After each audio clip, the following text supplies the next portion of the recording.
Новая крупная эскалация между Израилем и Ираном, взрывы у датского посольства и самый массовый расстрел украинских пленных.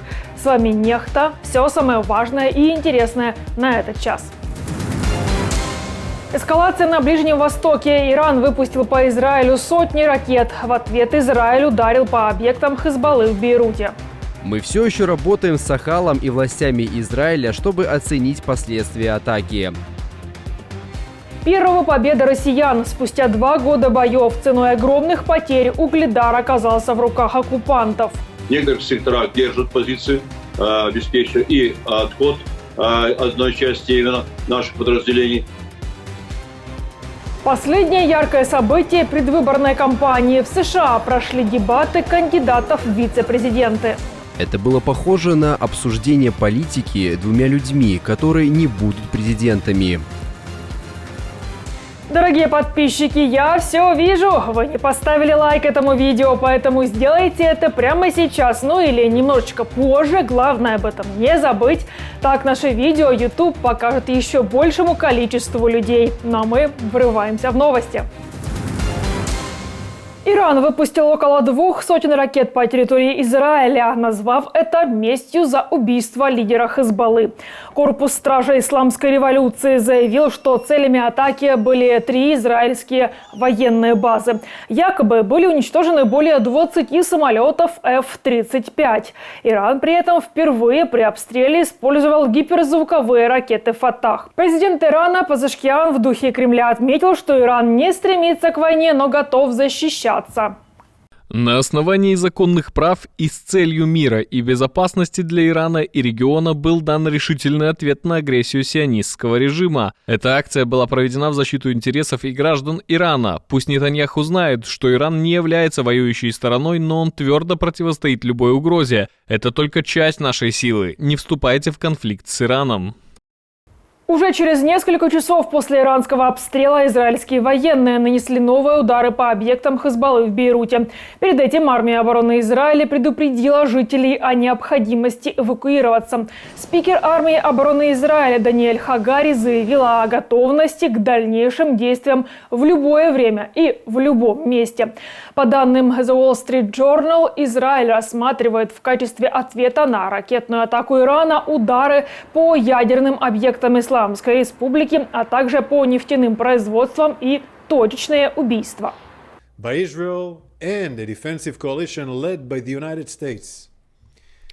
Большинство выпущенных ракет были перехвачены Израилем и оборонительной коалицией во главе США.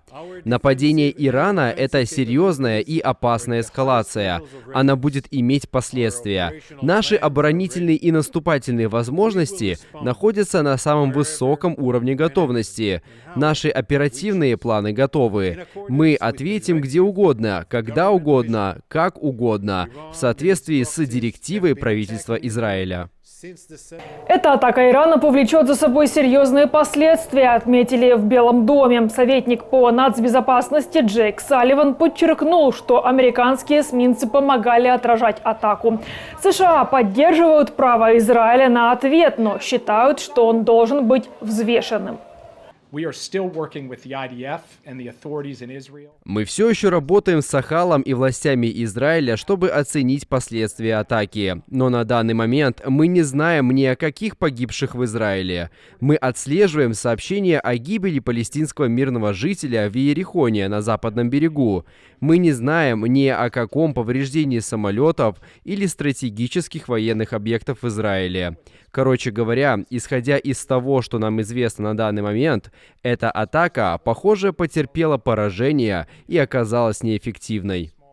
Также министр иностранных дел Ирана заявил, что ситуация на Ближнем Востоке может стабилизироваться, если Израиль не предпримет ответные действия. Но Тегеран готов к дальнейшей эскалации, если это произойдет. Совбез ООН соберется обсудить, ну или осудить ситуацию. Это традиционная формулировка. Не надо усиливать эскалацию, не нужно эскалировать. Да? Вот это вот не нужно эскалировать, это при том, что уже эскалация идет на протяжении десятилетий, так в умеренном виде, так сказать, в полномасштабном объеме идет на протяжении всего этого последнего года, то, по сути дела, это может быть исключительно некий такой вот способ попробовать не оставить американские войска в стороне.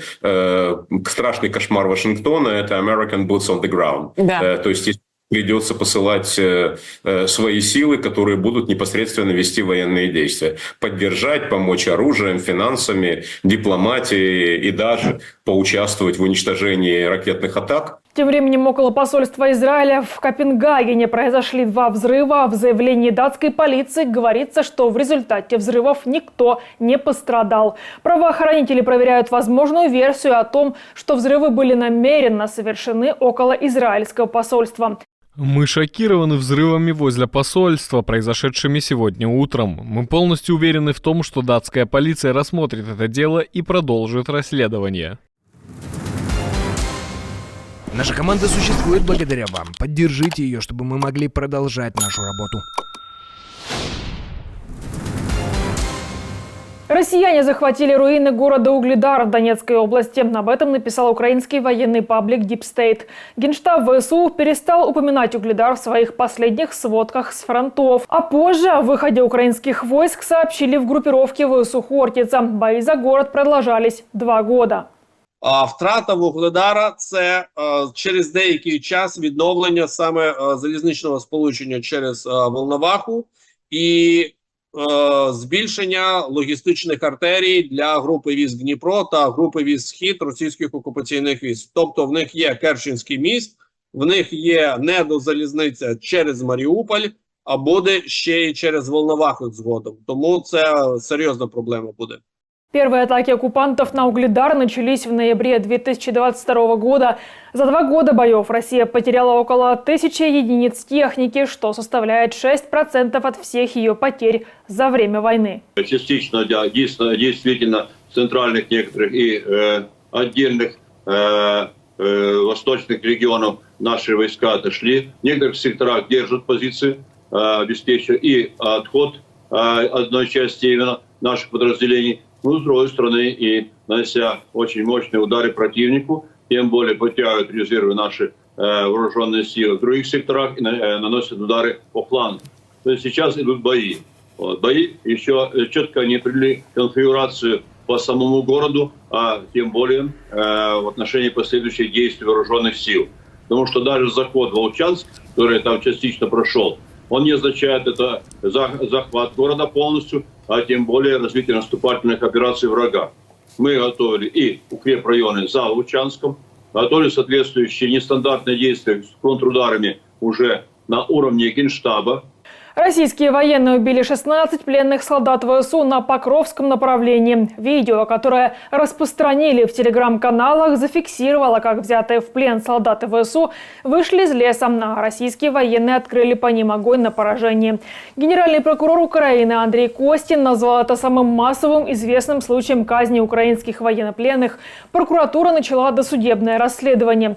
Расстрел, предположительно, произошел на Покровском направлении в районе сел Николаевка и Сухой Яр. Это самый массовый и известный случай смертной казни украинских военнопленных на линии фронта. И это еще одно свидетельство того, что убийства и пытки пленных не случайность, а целенаправленная политика российского военного и политического руководства. Проводятся мероприятия по проверке опубликованного материала, начаты следственные и разыскные действия, направленные на установление всех обстоятельств этого преступления.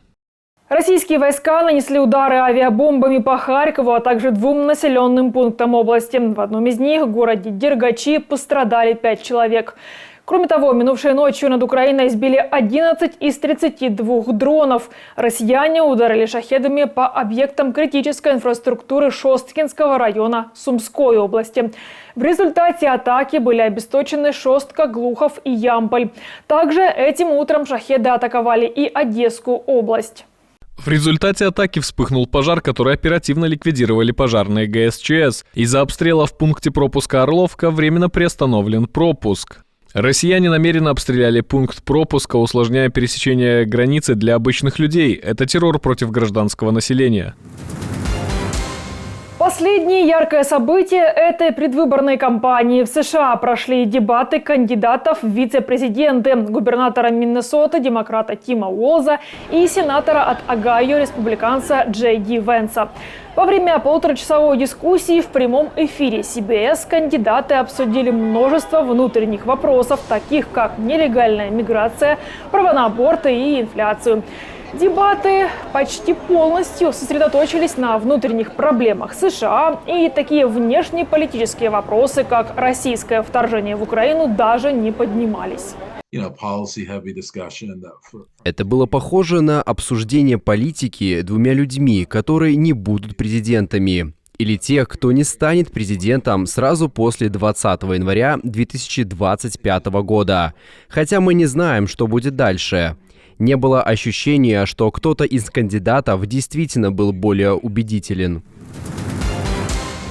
Сегодня еврейский Новый год, согласно иудейскому календарю 5785. В город Умань Черкасской области на могилу духовного лидера Цадика Нахмана приехало более 30 тысяч хасидов.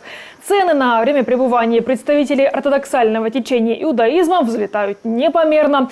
За одну кровать могут брать до $2500. Цены на питание и воду тоже подскочили в несколько раз. Полиция тем временем усилила меры безопасности. Каждый паломник проходит проверку на блокпостах, чтобы вместе с молитвенным настроем не проносить ничего лишнего. Праздновать будут до 4 октября.